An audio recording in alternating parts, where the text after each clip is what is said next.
இந்த சம்மரை செம மெமரபிளான சம்மரா மாத்துங்க நம்ம விஜிபில. VGP Universal Kingdom family amusement park. Vels International Aishwarya Ganesh தயாரிப்பில் கௌதம் மேனன் இயக்கத்தில் ஜோஷுவா இப்போது அமேசான் பிரைமில் கண்டு கழியுங்கள்.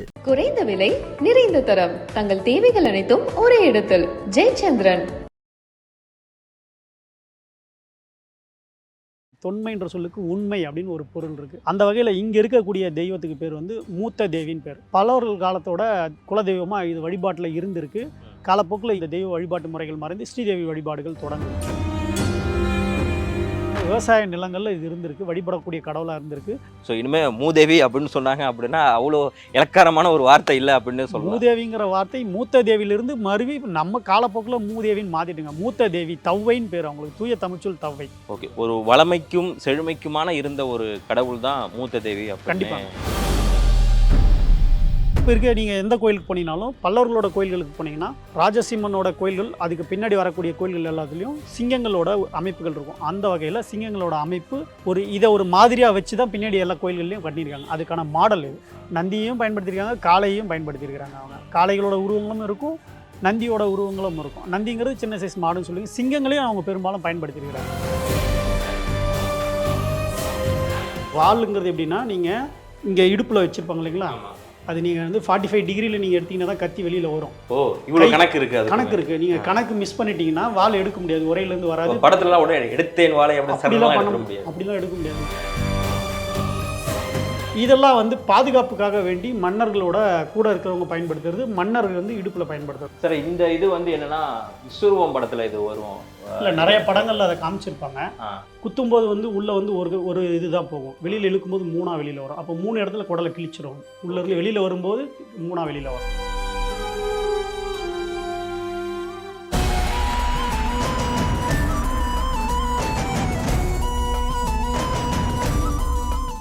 ஐபிசி தமிழர்களுக்கு வணக்கம். சூடுகள் நிகழ்ச்சிக்கு உங்களை அன்புடன் வரவேற்கிறோம். வழக்கமாக சூடுகளை நம்ம வந்து 1 to 1 ஒரு 2 பேர் உரையாடுற வரலாற்று அறிஞர்களை உட்கார வச்சு நம்ம இன்டர்வியூ எடுத்திருப்போம். ஸோ இந்த முறை இப்போ எங்கே இருக்கோம் அப்படின்னா காஞ்சிபுரத்தில் இருக்கக்கூடிய அரசு அருங்காட்சியகத்தில் தான் இருக்கும். ஸோ அங்கே இருக்கக்கூடிய காப்பாளராக இருந்து நிறைய வரலாற்று தரவுகளை சொல்லி கொண்டிருக்கக்கூடிய உமாசங்கர் ஐயா நம்மிடையே வந்து இணைஞ்சிருக்காங்க. ஐயா வணக்கம். ஐபிசி தமிழர்களுக்கு அன்பு வணக்கங்கள். ஸோ இப்போ நம்ம வரலாறை பற்றி நம்ம பேசுகிறதுக்காக இந்த டாபிக் நம்ம நேயர்களுக்காக உங்களை சந்திக்க வந்திருக்கோம். ஸோ நாங்கள் இப்படியே மியூசியம் இது வர்றப்போ பார்த்தோமே, ஆனால் முன்னாடியே பார்த்தா நிறைய சிலைகள் எல்லாமே இருக்குது. வழக்கமாக ஒரு மியூசியம் போகிறோம் அப்படின்னா அந்த சிலையை பார்த்துட்டு ஓகே இதெல்லாம் இப்பப்போ உள்ள சிலைகள் அப்படின்னு சொல்லிட்டு அதை அப்படியே கடந்து போயிடும். ஆனால் நீங்கள் என்ன சொன்னீங்க, அந்த சிலைக்கு பின்னாடி ஒவ்வொரு வரலாறுகள் இருக்குது, சாதாரணமானது இல்லை அப்படின்னு சொல்லியிருந்தீங்க. ஸோ இங்கேயும் உங்கள் மியூசியம் முன்னாடி நிறைய சிலைகள் இருக்குது. ஸோ அதை பற்றின ஒரு வரலாறு நம்ம தெரிஞ்சுக்கலாம்னு ஆசைப்பட்றேன். ஸோ தெரிஞ்சுக்கலாமா? மிக்க மகிழ்ச்சி. பொதுவாக அருங்காட்சியகங்கள் அப்படின்னு சொல்லும்போது நம்ம நினைவுக்கு வர்றது சென்னையில் இருக்கக்கூடிய எக்மோர் அருங்காட்சியகம் நினைவுக்கு வரும். ஆங்கிலேயர்கள் காலத்தில் 1851 தமிழ்நாட்டை பொறுத்தவரையிலும் அப்போ ஒருங்கிணைந்த சென்னை மாகாணத்தில் இருக்கக்கூடிய பொருள்களை எல்லாம் சேகரிக்கிறதுக்காக தொடங்கப்பட்டது தான் சென்னை அரசு அருங்காட்சியகம். 1851 தொடங்கினாங்க. 1948 இந்திய விடுதலை, 47 அப்புறம் விடுதலை அடைஞ்சதுக்கப்புறம் 48, 49 காலகட்டங்களில் பெருவாரியான மக்கள் என்ன நினைக்கிறாங்க அப்படின்ற கருத்து கணிப்பு வருது. அப்போ எல்லா பொருளையும் சென்னையே கொண்டு போகிறத விட அந்தந்த மாவட்ட மக்கள் அந்தந்த மாவட்டங்களிலேயே அவங்களுடைய பொக்கிஷங்களை பார்வையிடணும், அதை பற்றி அறிவுகளை தெரிஞ்சுக்கணும், தேடல்களை நிறைவு செய்யணுன்றதுக்காக மாவட்ட அருங்காட்சியகங்கள் தொடங்க ஆரம்பிக்கிறாங்க. அந்த வகையில் 1999 ஒருங்கிணைந்த காஞ்சிபுரம் மாவட்டம், இப்போ இருக்கக்கூடிய திருவள்ளூர், செங்கல்பட்டு எல்லாம் சேர்ந்து அப்போ காஞ்சிபுரம் மாவட்டமாக இருந்தது, ஒரு பெரிய மாவட்டமாக. அப்போ 1999 அப்போதைய மாவட்ட ஆட்சித்தலைவர் கலெக்டராக இருந்த திரு இறையன்பு ஐஏஎஸ் அவங்களால தொடங்கி வைக்கப்பட்டது தான் இப்போ இருக்கக்கூடிய காஞ்சிபுரம் மாவட்ட அரசு அருங்காட்சியகம். அந்த வகையில் 99க்கு பிறகு இந்த மாவட்டத்தில் கிடைச்ச அரிய பொக்கிஷங்கள் எல்லாமே இங்கே பொதுமக்கள் பார்வைக்கு காட்சிப்படுத்தி வச்சிருக்கிறோம். ஓகே, ஸோ நம்ம இப்போ அப்படியே அங்கே இருக்கக்கூடிய இங்கே இருக்கக்கூடிய ஒவ்வொரு சிலையும் பின்னாடி தனக்கான வரலாறுகளை புதைஞ்சி வச்சிருக்கு. அந்த வரலாறுகளை ஒவ்வொரு சிலையும் நீங்கள் பார்த்து பார்வையிடும் போது நம்ம தெரிஞ்சுக்கலாம். ஓகே, ஸோ போய் தெரிஞ்சுக்கலாம் வாங்க. சார், இப்போ நம்ம பார்க்குற இந்த சிலையோட பேர் என்ன? மூதேவி அப்படின்ட்டு இருக்குது இந்த இதில். ஸோ நம்ம வந்து நார்மலாக வந்து எந்த வேலையுமே செய்யாமல் தான் வீட்டில் சொல்லுவாங்களே, என்ன மூதேவி மாரி சும்மா அப்படியே உட்காந்துருக்க அப்படின்ட்டு. ஸோ இந்த சிலையை பற்றி இதை பற்றின வரலாறு என்ன சார்? இது நான் ஏற்கனவே சொன்னது மேலே ஒவ்வொரு சிலைகளுக்கும் ஒரு வரலாறு இருக்குது. இப்போ நம்ம பார்க்குறது பல்லவர்கள் காலத்தை சார்ந்த மூத்த தேவி அப்படின்னு பேர். மூத்த தேவி தான் சொல்லாடலில் கால வழக்கில் மாறி மூதேவி வழிபாடாக மாறிடுச்சு. இங்கே இருக்கிற சிலைகள் எல்லாமே மிகவும் தொன்மையான சிலைகள். தொன்மை அப்படின்னு சொல்லும்போது அதில் வந்து ஒரு பொருள் உழந்திருக்கு. உள்ள உண்மை அப்படின்ற ஒரு அர்த்தம் இருக்குது. தொன்மைன்ற சொல்லுக்கு உண்மை அப்படின்னு ஒரு பொருள் இருக்குது. அந்த வகையில் இங்கே இருக்கக்கூடிய தெய்வத்துக்கு பேர் வந்து மூத்த தேவின்னு பேர். பல்லவர்கள் காலத்தோட குலதெய்வமாக இது வழிபாட்டில் இருந்திருக்கு. காலப்போக்கில் இது மறைஞ்சு சோழர்கள் காலத்தில் பிற்கால சோழர்கள் வரும்போது இந்த தெய்வ வழிபாட்டு முறைகள் மறைந்து ஸ்ரீதேவி வழிபாடுகள் தொடங்குது. பார்க்கடலை கடையும் போது முதல்ல வந்த தெய்வம்ன்றனால இதுக்கு மூத்த தேவின்னு பேர். மூத்தவள், படையோல், சங்க இலக்கியங்கள்லாம் மூத்தவள், படையோல் அப்படின்னு இருக்கும். வடமொழியில் ஜேஷ்டான்னு சொல்லுவாங்க. இன்னும் நார்த் இந்தியா சைடு இன்னும் உள்ள இன்டீரியராக போக போக தும்பரக்காளி அப்படின்ற பேரில் வழிபடுறாங்க. இது பல்லவர்களோட கலை அம்சம் இங்கே இருக்கும். ஓகே. காக்கை கொடியோல் இவங்களுக்கு பேர். இந்த காக்கை அடையாளம் இருக்கும். ஆமா, இந்த இடத்துல இருக்கு. பேரே இதுக்கு வந்து காக்கை கொடியோல்னு பேர். ஓகே. மூத்த தேவிக்கு காக்கை கொடியோல் பேர். பல்லவர்களோட அடையாளங்கள் இங்கே இருக்கும். ஓகே. கொடை, இந்த கொடை, காதுகள் பாருங்க, ரொம்ப பெரிய காதுகள் இருக்கும். ஏன் சார் இந்த காதுகள் மட்டும் கொஞ்சம் பெருசா இருக்க மாதிரி குண்டலம் வந்து 2 வகையான குண்டலங்கள் இருக்கும். மகர குண்டலம் சொல்லுவாங்க, பத்திர குண்டலம் சொல்லுவாங்க. அது போட போட காது வந்து பெருசாயிடும். ஓகே. அந்த காலத்தில் இருந்த பெண்கள் வந்து ஆபரணங்களாக அந்த மகர குண்டலம், பத்திர குண்டலம் இந்த மாதிரி நகைகள் அணிஞ்சிருக்கிறாங்க. அதனால அது காது வந்து பெருசாக இருக்கும். பட் இது ஒவ்வொரு காலத்துக்கு தகுந்த மாதிரி காதுகள் மாறும் இல்லையா? பின்னாடி நகையோட அமைப்பு, வடிவமைப்பு மாற மாற காதோட அமைப்பு மாற ஆரம்பிக்குது. நகை வெயிட் அதிகமாக இருக்கும்போது காது வந்து தொங்கிக்கிட்டு பெருசாக இருக்கும். நகையோட வெயிட் லெஸ் ஆக என்ன ஆகுதுன்னா காதோட அமைப்பு மாற ஆரம்பிக்குது. இப்போ நம்ம புத்தகங்கள்லாம் பார்த்துருப்பீங்க, தெரிஞ்சிருக்கும். ஒட்டகச்சிவிங்க வந்து தொடர்ந்து கழுத்தை நீட்டிகிட்டே இருந்ததுனால தான் அதோட கழுத்து நீளமாக மாறுச்சுன்னு சொல்கிற மாதிரி தான். இந்த தெய்வத்தை பொறுத்தவரையிலும் மாந்தன், மாந்தி 2 இருப்பாங்க. ஓகே. இந்த கொஞ்சம் மறைஞ்ச அது மாந்தன், மாந்தின்னு சொல்லுவாங்க. ஓகே. இது வந்து பார்த்தீங்கன்னா தொப்பை ரொம்ப பெருசாக இருக்கும். வளமைக்கு உண்டான தெய்வம். கால்கள் 2ம் பெருசாக அகட்டி இவங்களோட தொப்பை எவ்வளோ பெருசாக இருக்கோ அந்த மாதிரி விளைச்சலும் நிறைய இருக்கும். வளமையை காட்டுறதுக்காக குறிப்பிடப்பட்டது தான். இது பல்லவர்கள் காலத்தில் வயல்வெளிகளில் நிறைய இடங்கள்ல நிறைய இடங்களில் வச்சுருந்துருக்குறாங்க. விவசாய நிலங்களில் இது இருந்திருக்கு. வழிபடக்கூடிய கடவுளாக இருந்திருக்கு. பிற்கால சோழர்களோட பின்னாடி வர வர அவங்க என்ன பண்ணாங்கன்னா வழிபாட்டு முறைகள் மாற ஆரம்பிக்குது. ராஜராஜ சோழன் காலத்தில் பெருதெய்வ வழிபாடுகள் வர ஆரம்பிக்குது. பெரிய பெரிய கோயில்கள் பெருசாகுது. வழிபாட்டு முறைகளும் மாற்றம் வருது. அந்த வகையில் இந்த தெய்வம் மறைஞ்சு பின்னாடி ஸ்ரீதேவி வழிபாட்டு முறைகள். ராஜராஜ சோழன் காலத்துக்கு முன்னாடி வரைக்கும் இந்த மூத்த தேவி வழிபாடு முன்னாடிலாம் இருந்திருக்கு. வழிபாட்டில் இருந்திருக்கு. ராஜராஜ சோழன் தான் அழிச்சார்னு நம்ம சொல்ல முடியாதுங்க. அவங்களோட காலகட்டங்கள் வரும்போது பெருதெய்வ வழிபாடுகள் வருது. கோயில் வழிபாட்டு முறைகள் மாறுது. பெரிய பெரிய கோயில்கள் உருவாகுது. அப்போ சிறு தெய்வ வழிபாடுகளாக இருந்த தெய்வங்கள் எல்லாம் மறைய ஆரம்பிக்குது. கைலாசநாதர் கோயிலில் இந்த தெய்வத்துக்கான உருவ அமைப்புகள் 4-5 இடங்களில் புடைப்பிச்சிருப்பங்களாக இருக்குது. இப்பயும் இருக்குது, பார்க்கலாம். தவ்வைன்னு சொல்லுவாங்க. ஒவ்வொரு தெய்வத்துக்கும் ஒவ்வொரு மாதிரியான வழிபாடுகள் இருக்கும். இந்த மூத்த தேவி இவங்களுக்கு வந்து என்ன மாதிரியான வழிபாடு? அதாவது தமிழகத்தை பொறுத்தவரையிலும் தமிழ் மக்கள்கிட்ட 2 வழிபாட்டு முறைகள் இருந்தாங்க. சிறு தெய்வ வழிபாடுன்னு சொல்லுவாங்க. வீடுகளிலே பின்னாடி அவங்க வீட்டுக்கு பின்னாடி அவங்க தெய்வங்களை வழிபட்டுக்கிட்டு இருந்தாங்க. அந்த வகையில் பல்லவர்களோட காலகட்டங்கள் வெறியிலும் இந்த தெய்வத்தை வந்து வயல்வெளிகளில் விளைச்சல் அதிகமாக இருக்கிறதுக்காக வேண்டி இவங்க வளமைக்கு அதிபதினு இந்த தெய்வத்தை வழிபட்டிருக்காங்க. இப்போ எப்படி ஸ்ரீதேவி வளமைக்கு அதிபதியாக சொல்கிறோமோ அந்த மாதிரி பல்லவர் காலத்தில் வளமைக்கு அதிபதியாக தவ்வைன்னு சொல்லக்கூடிய மூத்த தேவி வழிபாடு இருந்தது.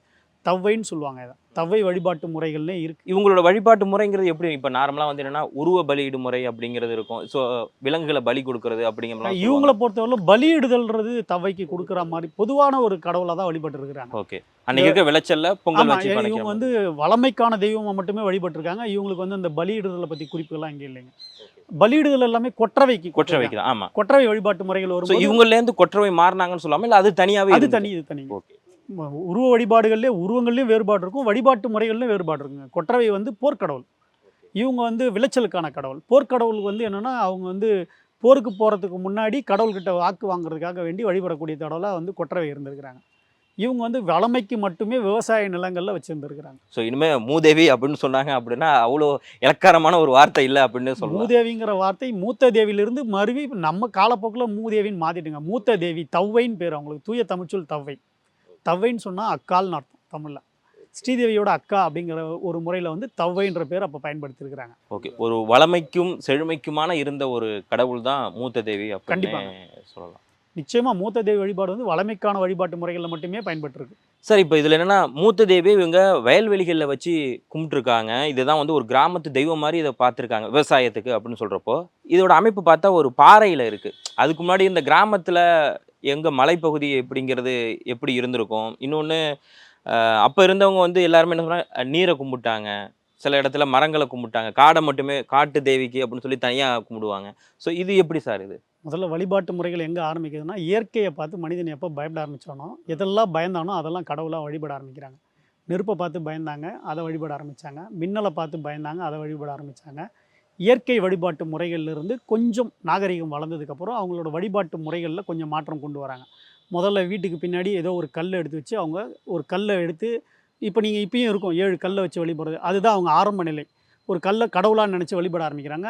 அதோட வளர்ச்சி நிலைகள் தான் இன்றைக்கி பார்க்கக்கூடிய சிலைகள் எல்லாமே. கோயில்கள் இருக்கக்கூடிய கருவறையில் இருக்க சிலைகளாலும் சரி, கோயில் சுற்றுச்சுவர்களில் இருக்கக்கூடிய சிலைகளாக இருந்தாலும் சரி, இது எல்லாமே அந்த கல்லை வழிபட தொடங்கின காலகட்டங்கள்லேருந்து தொடங்குதுங்க. இது வந்து பாறைகளில் முழுசாக அப்படியே இருக்காதுங்க. ஏன்னா வயல்வெளிகளில் எல்லா இடங்கள்லையும் பாறைகள் இருக்காது. ஆனால் எல்லா வயல்வெளிகளிலும் இந்த சிலை இருந்திருக்கு. பாறைகள் இருக்கிற இடங்கள்லேருந்து வெட்டி கொண்டு வந்து சிலையாக செஞ்சு வழிபடுறதுக்கு அவங்க வச்சுருந்துருக்குறாங்க. நிறைய இடங்கள்ல இது இருக்குது, இப்பயும் இருக்குது. ஓகே. ஆனால் பேர் வேறு மாதிரியான ஒரு இதில். ஆமாம், ஒரு சிலர் வந்து இதுக்கு பேரே தெரியாமல் என்ன பண்ணுவாங்கன்னா, தவ்வைன்ற பேரே தெரியாது, அவங்களோட குலதெய்வத்தோட பேரை வச்சுக்கிட்டு கும்பிட்டுக்கிட்டு இருப்பாங்க. ஓகே. அது தெரியாமல் வேறு அம்மன்கிற பேரில் அவங்க குலதெய்வத்தில் யாராவது ஒருத்தர் இறந்துருப்பாங்க. அவங்க நடுக்கல் வழிபாட்டு முறைகள்னு சொல்லுவாங்க பின்னாடி. அதே பேரை என்ன பண்ணுவாங்கன்னா, இதுக்கு பேர் தெரியாதனால என்ன பண்ணுவாங்கன்னா, இது வந்து அண்ணாச்சி அம்மன், முத்தாலம்மன், அந்த மாதிரி அவங்களுக்கு தெரிஞ்ச பேர்களை அவங்க ஊரில் பிரபலமான பேராக வச்சு அவங்க வழிபட்டுக்கிட்டு இருப்பாங்க. ஸோ இதே இந்த மூத்த தேவி தான் இன்றைக்கி நிறைய இடங்களில் பல கிராமங்களில் அதோட பேர் மாறி நிறைய மாரியம்மன் நிறைய அந்த பேர்கள் இருக்குது. இதுக்கான வாய்ப்புகள் நிறைய இருக்குங்க. இது வந்து ஒரு தொடக்க நிலையில் இருந்த தெய்வம் தான். இது பின்னாடி காலப்போக்கில் நிறைய பேர்களும் மாறுது. ஒரு வழிபாட்டு முறைகள் மாறும்போதும் பேர் மாறுது, சிற்பத்தோட அமைப்பு நிலைகளும் மாறும். இதில் இருக்கக்கூடிய அதே சிற்பங்கள் இருக்கணும்னு அவசியம் இல்லைங்க. பின்னாடி வழிபாட்டு முறைகள் மாறும்போது மாறும், உருவ அமைப்பு மாறும். இதே பல்லவர்களோட காலத்திலே பார்த்தீங்கன்னா 7ஆம் நூற்றாண்டு 8ஆம் நூற்றாண்டு வரலும் சிலையோட அமைப்பு ஒரு மாதிரி இருக்கும். 9, 10 ஒரு மாதிரி இருக்கும். நீங்கள் சோழர்களோட அடையாளங்கள் எடுத்திங்கன்னா சோழர்களோட சிலைகள், முற்கால சோழர்களோட அமைப்பு முறைகள் வேறு மாதிரி இருக்கும் சிற்ப தொகுதி. பின்னாடி இப்போ 10, 11ஆம் நூற்றாண்டுகளில் வரும்போது அப்படியே மாறும். அங்கே கிடைக்கக்கூடிய கல்லோட வகை, சிற்பியை பொறுத்து சிற்பம் மாறும். Okay sir. ஸோ நம்ம தொடர்ந்து அடுத்தது என்னங்கிறத பார்க்கலாம் சார். அடுத்ததாக இந்த தூண் ரொம்ப முக்கியமானதுன்னு சொன்னீங்க உங்களோட மியூசியம்லேயே. ஸோ இந்த தூண் யாருடைய ஆட்சி காலத்தில், இதை பற்றின ஒரு விளக்கத்தை கொடுங்க. இது பல்லவர்கள் காலத்தை சார்ந்த சிங்கமுகத்தூண். சிங்கமுகத்தூண். இது சிங்கம் இருக்கும், சிங்கம் அமர்ந்த நிலையில் இருக்கும். ஓகே. இது பார்க்குற, ஏன்னா இப்போ சிங்கமும் யாழியுமே நிறைய கோவில்கள்லாம் போகிறப்போ ஒரே மாதிரி ஷேப்பில் இருக்கும். யாழியை பொறுத்தவரை இந்த வாயோட அமைப்பு முறைகள்லாம் இந்த அமைப்புகள் மாறும். இது அமர்ந்த நிலையில் இருக்கக்கூடிய சிங்கங்கள், சிங்கத்தோட பிடரி மயிர்கள் இருக்கும். ஓகே. இது யாழிக்கு இந்த அமைப்பு இருக்காது. ஓகே. இந்த காது அமைப்புகள் இருக்காது. இந்த அமைப்புகள் எல்லாமே வந்து சிங்கம் அமர்ந்த நிலையில் இருக்கக்கூடியது. இது பல்லவர்களில் முதல்ல மகேந்திரவர்மன் குடைவரை கோயில்களை உருவாக்குறார். அதுக்கப்புறம் இருக்கவங்களே ஒற்றை கற்றளிகள்னு சொல்லுவாங்க, தனி கோயில்களாக உருவாக்குறாங்க. ஸோ முதல்ல மலையில் இருக்கிறத உருவாக்குறதா அந்த குடைவரை கோயில்கள். அதுக்கு அடுத்த நிலையில் என்ன பண்ணாங்கன்னா, மலையிலிருந்து பாறையை கொண்டு வந்து ஒற்றைக்கல் கோயில்களாக கட்டுறாங்க. அப்படி கட்டும்போது பில்லர்ஸ் அங்கங்கே வந்து தூண்கள் வைக்கும்போது தூண்களை அழகுபடுத்துறதுக்காக இந்த சிங்கங்களை வச்சுருக்காங்க. ரெண்டாவது, பல்லவர்களோட அடையாள சின்னங்கள் வரும்போது நந்தியும் சிங்கமும் அவங்களோட அடையாள லட்சணைகள்னு சொல்கிறீங்களா, அவங்களோட அடையாளங்களாக ரெண்டுத்தையும் பயன்படுத்தியிருக்கிறாங்க. நந்தியும் பயன்படுத்தியிருக்காங்க, சில இடங்களில் சிங்கங்களையும் பயன்படுத்தியிருக்கிறாங்க. அந்த வகையில் இது வந்து பார்த்திங்கன்னா ஏறக்குறைய 7ஆம் நூற்றாண்டை சார்ந்தது. காஞ்சிபுரம் நகரப்பகுதிகளில் இது வந்து கண்டெடுத்தது. இது யார்? மகேந்திரவர்மனுடைய காலம். மகேந்திரவர்மனுக்கு பின்னாடி வந்த காலகட்டங்களை சார்ந்தது. 7ஆம் நூற்றாண்டோட தொடக்க காலகட்டங்களை சார்ந்தது. காஞ்சிபுரம் நகரப்பகுதியிலே கண்டெடுக்கப்பட்டது. இதில் பார்த்தீங்கன்னா இப்போ இருக்க நீங்கள் எந்த கோயிலுக்கு போனீங்கனாலும், பல்லவர்களோட கோயில்களுக்கு போனீங்கன்னா ராஜசிம்மனோட கோயில்கள், அதுக்கு பின்னாடி வரக்கூடிய கோயில்கள் எல்லாத்துலேயும் சிங்கங்களோட அமைப்புகள் இருக்கும். அந்த வகையில் சிங்கங்களோட அமைப்பு இதை ஒரு மாதிரியாக வச்சு தான் பின்னாடி எல்லா கோயில்கள்லையும் கட்டியிருக்காங்க. அதுக்கான மாடல் இது. ஸோ பல்லவர்களுடைய ஒரு முக்கியமான ஒரு சின்னம் வந்து சிங்கம் சொல்லலாம். நந்தியை தாண்டி சிங்கமும் இருக்குது, நந்தியும் இருந்திருக்கு. அவங்களோட நாணயங்களில் பார்த்தீங்கன்னா அடையாளப்படுத்துறதுக்கு நந்தியையும் பயன்படுத்தியிருக்காங்க, காளையையும் பயன்படுத்தியிருக்கிறாங்க. அவங்க காளைகளோட உருவங்களும் இருக்கும், நந்தியோட உருவங்களும் இருக்கும். நந்திங்கிறது சின்ன சைஸ் மாடுன்னு சொல்லி சிங்கங்களையும் அவங்க பெரும்பாலும் பயன்படுத்தியிருக்கிறாங்க. இப்போ ஏன்னா இப்போ சேரர்கள் சொல்கிறோம், பாண்டியர்களுக்கு வந்து மீன் சின்னம் சொல்லுவாங்க, சேரர்களுக்கு வில்லு சின்னம் சொல்லுவாங்க, சோழர்களுக்கு புலி சின்னம் சொல்லுவாங்க. அந்த வகையில் இவங்க வந்து ரெண்டுத்தையும் பயன்படுத்தியிருக்கிறாங்க. சிங்கத்தையும் பயன்படுத்தியிருக்காங்க, நந்தின்னு சொல்லக்கூடிய காளைகளையும் பயன்படுத்தியிருக்கிறாங்க. ரெண்டு அடையாளங்களும் இவங்களோட சின்னங்களாக பயன்படுத்தியிருக்காங்க பல்லவர்கள். இந்த சிங்கத்தில் பார்த்தீங்கன்னா பின்னாடி சில உருவ அமைப்புகள் கொடுத்துருப்பாங்க. அந்த உருவ அமைப்புகளில் அந்த ஆடை வடிவமைப்பு இங்கே இருக்கு பாருங்கள். ஆடை வடிவமைப்பு இருக்கும், தலையோட வடிவமைப்பு, கொண்டையோட வடிவமைப்பு இருக்கும். இதெல்லாம் வந்து பல்லவர்கள் காலத்தை சார்ந்த அடையாளங்கள், ஆடைகள். அந்த ஆடையில் இந்த பக்கம் வந்து முடிச்சு போட்டு தொங்க வைக்கிறது, இந்த ஆடை வடிவமைப்பு, இந்த முக வடிவமைப்புலாம் பல்லவர் காலத்தை. யார்? ஒரு ஆண் உருவம், பெண் உருவம் ஒன்று, பெண் உருவம் ஒன்று, 2 உருவம் இருக்கும். இல்லை சார், ஆயுதங்கள் அப்படிங்கிற ஒன்று வந்த பிறகு தான் மனிதனுடைய அந்த வாழ்க்கையே கொஞ்சம் மாறினது அப்படின்னு நிறையா வரலாற்று ஆய்வாளர்கள் எல்லாருமே சொல்லுவாங்க. ஸோ இங்கே இருக்க இந்த ஆயுதங்களை பற்றி கொஞ்சம் விளக்கம் கொடுங்க சார். இப்போ இங்கே நீங்கள் பார்க்கக்கூடிய ஆயுதம் வந்து தஞ்சாவூர் மராத்தியர்களோட ஆயுதச்சாலைக்கு கொண்டு போகப்பட்ட ஒரு வாள். இது உடைவாள். இங்கே இருக்கக்கூடிய 3மே. இந்த வாள் வந்து வாளோட வளைவு அமைப்பை வச்சு ஒவ்வொரு மன்னர்களோட காலகட்டங்கள் மாறுங்க. முஸ்லீம் ரூலர்களை வந்து பயன்படுத்தின வாளோட வடிவமைப்பு வேறு மாதிரி இருக்கும். இங்கே இருக்கக்கூடிய தமிழகத்தை சார்ந்த மன்னர்கள் பயன்படுத்தக்கூடிய வாள் அமைப்பு வேறு மாதிரி இருக்கும். அது ஒரு டெக்னிக். இப்போ வாளுங்கிறது எப்படின்னா, நீங்கள் இங்கே இடுப்பில் வச்சுருப்பாங்க இல்லைங்களா, அது நீங்கள் வந்து 45 டிகிரியில் நீங்கள் எடுத்தீங்கன்னா தான் கத்தி வெளியில் வரும். ஓ இவ்வளோ கணக்கு இருக்கு, அது கணக்கு இருக்குது. நீங்கள் கணக்கு மிஸ் பண்ணிட்டீங்கன்னா வால் எடுக்க முடியாது, உரையிலேருந்து வராது. படத்துலலாம் உடனே எடுத்தேன் வாழை அப்படிலாம் எடுக்க முடியாது. அப்படிலாம் எடுக்க முடியாதுங்க, அது ஒரு கணக்கு இருக்குது. அதே மாதிரி ஒருத்தரோட வாழை இன்னொருத்தர் பயன்படுத்த முடியாது. இப்போ வீரபாண்டிய கட்டபொம்மன் இருந்தாருன்னா அவரோட வேலை இன்னொருத்தர் பயன்படுத்த முடியாது. ஏன்னா அவரோட உயர கணக்கை வச்சு தான் அளவு இருக்கும். அவரோட கை லென்த்துக்கு ஏற்ற மாதிரி தான் கத்தி இருக்கும். இங்கேருந்து 45 டிகிரின்னு 45 டிகிரியில் தான் எடுக்கணும். நீங்கள் மிஸ் பண்ணி எடுத்தீங்கன்னா இந்த இடத்துல உங்களே வெட்டிடும். ஒன்று. ரெண்டாவது, வால் வந்து உரையை விட்டு வராது. அவங்களோட சைஸு ஹைட்டுக்கு ஏற்று தான் வந்து வால். நீங்கள் எல்லாரோட வாழும் எல்லாரும் பயன்படுத்தலான்ற பயன்படுத்த முடியாது. நீங்கள் ஷார்ட்டாக இருக்கிறவங்க வந்து லென்த்தியான வாழை எடுத்து பயன்படுத்த முடியாது.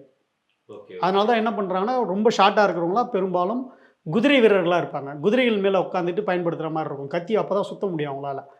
அளவு கம்மியாக இருக்கும்போது கையோட லென்த்து கம்மியாக இருக்கிறவங்களாம் வந்து வால் பயிற்சியில் ஈடுபட முடியாது. அது ஒரு கணக்கு இருக்குங்க. இங்கே இருக்கக்கூடிய வால் வந்து பார்த்திங்கன்னா 17th century இது தஞ்சாவூர்லேருந்து கொண்டு வரப்பட்டு சென்னை அருங்காட்சியகத்தில் பாதுகாப்பாக இருந்தது. மாவட்ட அருங்காட்சியங்களுக்கு கொடுக்கும்போது ஒரு வால் கொடுத்துருக்குறாங்க. அது டிராகன் வடிவமைப்பு இருக்கக்கூடிய பிச்சுவான்னு சொல்லுவாங்க. இது யார் பயன்படுத்தியிருப்பாங்க? இது இந்து மன்னர் இல்லை, இதெல்லாம் வந்து மராத்திய மன்னர்கள். மராத்திய மன்னர்லாம் முற்காலங்கள் கிடையாது. தஞ்சை மராத்தியர்கள் பயன்படுத்தின வால் இதெல்லாம். தஞ்சாவூரை சார்ந்த மராத்தியர்கள். அதே மாதிரி இங்கே ஒரு வால் இருக்குது பாருங்கள். இது கிளி, மூக்கு இல்லாத கிளி இருந்தால் எப்படி இருக்கும் அதே மாதிரி இருக்கும். அந்த மூக்கு மட்டும் இல்லாத கிளி இருந்தால் எப்படி இருக்குமோ அந்த மாதிரி இருக்கும். இது வந்து பிச்சுவான்னு சொல்லுவாங்க. இதெல்லாம் வந்து பாதுகாப்புக்காக வேண்டி மன்னர்களோட கூட இருக்கிறவங்க பயன்படுத்துறது. மன்னர்கள் வந்து இடுப்பில் பயன்படுத்துறது. மெய்காப்பாளர்கள் பயன்படுத்தக்கூடியது. இது வந்து போரில் பயன்படுத்துறது பெரும்பாலும் கம்மி தான். இந்த மாதிரி இருக்கக்கூடிய வாள் தான் போர்களில் பயன்படும். இந்த பெரிய வாள் தான். ஆமாம், பெரிய வாள். இது வந்து இரட்டை குழல் துப்பாக்கின்னு சொல்லுவாங்க. டபுள் பேரல் கன் பேர். இது சர்ஜார் உஜ்ஜல் சிங் அவங்களுக்கு வந்து செக் கண்ட்ரியை சார்ந்தவங்க கிஃப்டாக கொடுத்தது. சென்னை அருங்காட்சியகத்திலேருந்து காஞ்சிபுரம் அருங்காட்சியகத்துக்கு மக்கள் பார்வைக்காக வச்சிருக்கிறோம். டபுள் பேரல் கன் இதோட சிறப்பு என்ன? இந்த மற்ற டபுள் பேரல் கன்னுங்கிறது சாதாரணமாக ஒரு கன்று ஃபயர் பண்ணிங்கன்னா ஒன்று இல்லைங்களா, இதில் வந்து டிக்கரே 2 இருக்கும். கிளிக் பண்ணுறதே 2 இருக்கும். 2 புல்லட் வந்து ட்ராவல் ஆகும் ஒரே சமயம். ஆமாம், இது டபுள் பேரல் கன்னு சொல்லுவாங்க. இதெல்லாம் வந்து இப்போ இந்த மாடல்லாம் இப்போ யாருமே பயன்படுத்துறது இல்லை. இப்போ இதெல்லாம் வந்து போர்களில் மட்டும் பயன்படுத்துறது இல்லாமல் பாதுகாப்புக்காகவும் வச்சுருந்தாங்க. ஒரு காலத்தில் வந்து போரில் மட்டும் பயன்படுத்தாமல் மன்னர்களோட பாதுகாப்புக்கு ஆங்கிலேயர்கள் வருகைக்கு அப்புறம் தான் இந்த மாதிரி பயன்பாடுகள் நமக்கு வருது. துப்பாக்கியோட கலாச்சாரமாக அதுக்கப்புறம் தான் வருது. அதுக்கு முன்னாடி எல்லாமே வாள், ஈட்டி, இங்கே இருக்கக்கூடிய ஆயுதங்கள் தான். தமிழர்களோட ஆயுதங்கள் ஃபுல்லாக இங்கே இருக்கக்கூடிய ஆயுதங்கள் தான். கட்டாரி, இது வந்து தலையை கொய்யக்கூடியது. குதிரையிலிருந்து தலையை அப்படியே தூக்கி போட்டாங்கன்னா போர், அது கட்டாரி இல்லைங்க. கட்டாரிங்கிறது இங்கே இருக்கிறது. இது வந்து குதிரை மேலே இருந்து ஒரு வீரனை கொல்லணும்னா கத்தியில் வெட்ட முடியாமல் மேலே கழுத்தில் மாட்டி, இப்போ எப்படி தூக்கு கயிறு மாட்டோம் சுருக்கு மாதிரி மாட்டி இழுக்கிறது. அது அந்த டைப். அது இதெல்லாம் வந்து தூரத்துல இருந்தே நம்ம வந்து எதிரிகளை குத்துறதுக்கு பயன்படுத்தலாம். இதெல்லாமே இதெல்லாம் வாளோட வகைகள். ஒவ்வொரு ரூலர் காலகட்டத்தில் இது வாளை பாதுகாக்கக்கூடிய கருவி. இது வளரியோட சைஸ் மாதிரியே. வளரி கிடையாது, வளரி வேற மாதிரி இருக்கும். வளரியோட பயன்பாடும் வேற மாதிரி இருக்கும். இது வந்து வாளை வந்து வைக்கக்கூடிய உரை. அந்த சின்ன வாளை வந்து வைக்கக்கூடிய உரை. இது கவசங்கள், பாதுகாப்பு கவசங்கள். இது மார்பை பாதுகாக்கக்கூடிய கவசம். இங்க இருக்கிறதெல்லாம் ஆங்கிலேயர்கள் வருகைக்கு அப்புறம் வந்தக்கூடிய துப்பாக்கிகள். இது ஒன்று வித்தியாசமா இருக்கு, சக்கரம் மாதிரியான ஒரு. இது வந்து ஈட்டி தாங்க. இது வந்து செம்மொழி மாநாடு நடக்கும்போது டிஸ்பிளே பண்ண ஒரு மாடல். உலகத்தமிழ் செம்மொழி மாநாடு நடந்தீங்களா, அப்போ வந்து சென்னை அருங்காட்சியகத்திலிருந்து பல பொருள் கோயம்புத்தூர் கொண்டு போய் பார்வையாளர்களுக்காக வடிவமைச்சாங்க. அந்த வடிவத்தில் ஒன்று இது. அது என்ன? இது எல்லாமே ஒரு சேர இருக்கிற ஈட்டியா இல்லை தனித்தனியா இருக்கிற? தனித்தனி ஈட்டிகளை ஒரு கோர்வையாக வச்சு பார்வைக்காக வச்சது. சார், இந்த இது வந்து என்னன்னா விஸ்வரூபம் படத்துல இது வரும். இல்லை, நிறைய படங்கள்ல அதை காமிச்சிருப்பாங்க. அது வந்து போர் தந்திரங்கள்ல பயன்படுத்தக்கூடிய ஒரு கருவி. அது குத்தும்போது வந்து உள்ள வந்து ஒரு இதுதான் போகும். வெளியில இழுக்கும்போது 3 வெளியில வரும். அப்போ 3 இடத்துல குடலை கிழிச்சிரும். உள்ள இருந்து வெளியில வரும்போது 3 வெளியில வரும். ரொம்ப விஷமத்தனமான ஆயுதம் சொல்லாம. அதில் இது வந்து நார்மலா பயன்படுத்துறது மட்டும் இல்லைங்க. இதுல வந்து சங்க காலத்துல என்ன பண்ணியிருக்காங்கன்னா, வால்லையே விஷம் தடவி போரில் ஈடுபடுவாங்க. அடிப்பட்டதுக்கு அப்புறம் காயங்கள் ஆறாது. மன்னர்களுக்கு அடிப்பட்டதுக்கப்புறம் சின்ன சின்ன அடிகளோட தப்பிச்சிருவாங்க. அதுக்கப்புறம் காயம் ஆறாமல் இருந்து இறந்து போனன்றதுக்காக அதுலேயே வந்து விஷங்கள் தடவன ஆயுதங்களை பயன்படுத்தியிருக்கிறாங்க. இது வந்து பீரங்கிகளில் பயன்படுத்தக்கூடிய கல் குண்டுகள்ங்க. வித்தியாசங்கள் நிறைய இருக்குங்க. இப்போ திப்பு சுல்தான் பயன்படுத்தின பீரங்கி ஒரு மாதிரி இருக்கும். ஆங்கிலேயர்கள் பயன்படுத்தின பீரங்கி ஒரு மாதிரி இருக்கும். இதே வந்து புதுக்கோட்டை சமஸ்தானத்துக்கு போனீங்கன்னா, அங்கே வந்து திருமயம் கோட்டைக்கு போனீங்கன்னா ஒரே ஒரு பீரங்கி மட்டும் இருக்கும். இந்த டம்ளரில் இருக்கிற தண்ணி மொத்தத்தையும் இதில் ஊற்றிட்டோம். இந்த தண்ணி இதில் ஊற்றின தண்ணி ஒரு சொட்டு கூட இப்போ வந்து இந்த டம்ளரில் மிச்சம் இல்லை. ஊற்றின தண்ணி இந்த ஹோல்ஸ் வழியாக கீழே வரணும், ஆனால் வரல. இப்போ இந்த ஊற்றின தண்ணி ஊற்றின வழியாக வச்சா வரணும். ஹோல்ஸ் தானே, சுத்தமாக இல்லை. ஊற்றின வழியாக கீழே வரல. புவியியல் தன்மை எந்த ஒரு பொருள் மேல் நோக்கி போட்டாலும் கீழ் நோக்கி வரும்.